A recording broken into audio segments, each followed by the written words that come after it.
nation's long-term unemployed surviving on emergency jobless benefits are now losing them. Today alone, 1.3 million Americans out of work for more than 26 weeks lost their extended benefits because there is no more money to pay for them. Joining us now is Peter Schroeder, writer for The Hill. Peter, good morning to you. Good morning. So we said it in there. It's people who have been unemployed for longer than 26 weeks. But is anyone else losing benefits? That's the most immediate impact. There's about 1.3 million people who have been looking for work longer than that 26-week stretch under the emergency program that just wasn't extended. They could go up to 73 weeks. And obviously now anybody in that window is going to be looking at a loss of unemployment benefits. And if the program isn't extended, you're going to see more and more people beginning to max out that 26-week window, and then they're going to be losing benefits that they would have had under this program. Right. I mean, we know the recession has greatly inflated the long-term unemployed. I think the White House's estimate is that by the end of the year, that number will inflate to 4.9 million people who will be affected by this. So why the change now? What happened in Congress?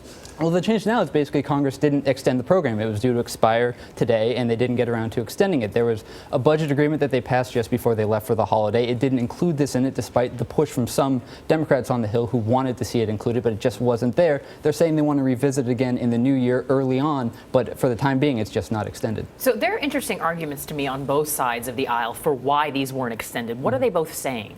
So basically, Democrats argue that there's still, as you noted, there's this issue with the long-term unemployed. We still need to have that safety net in place for them, especially because after this recession, there's a significantly larger number of long-term unemployed than we've seen in the past. That's a significant issue. Democrats say we need to still have it in place. Republicans, meanwhile, point to the economy and say, look, this was an emergency program. The economy is getting better. When do we have the conversation about no longer continuing this program? And they also point to the fact that giving these benefits out to these millions of Americans costs money. Where are we going to find the spending cuts elsewhere to offset the cost of extending this program, which could cost up to $26 billion for a year? So if this gets put back on the table in the new year by the Democrats, what are the chances it could pass, do you think?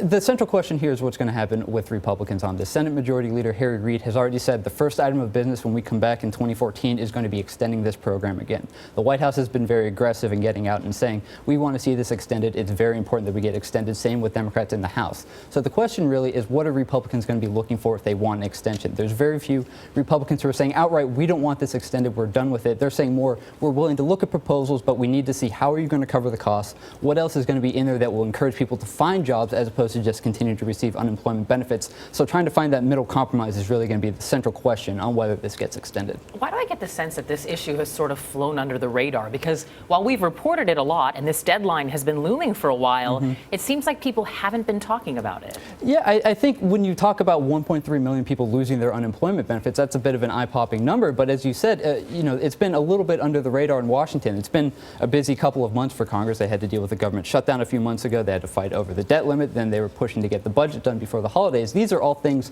that took up time, took up energy. And while there were members of Congress talking about the issue, the White House put out a report at the beginning of the month talking about how important it would be to get this extended. It just didn't quite rise to the threshold of getting it included in this budget agreement, which is really the last chance before the end of the year to get it done. So it just kind of slipped through the cracks. Right. Peter Schroeder, thank you so much for joining us this morning. Thank you.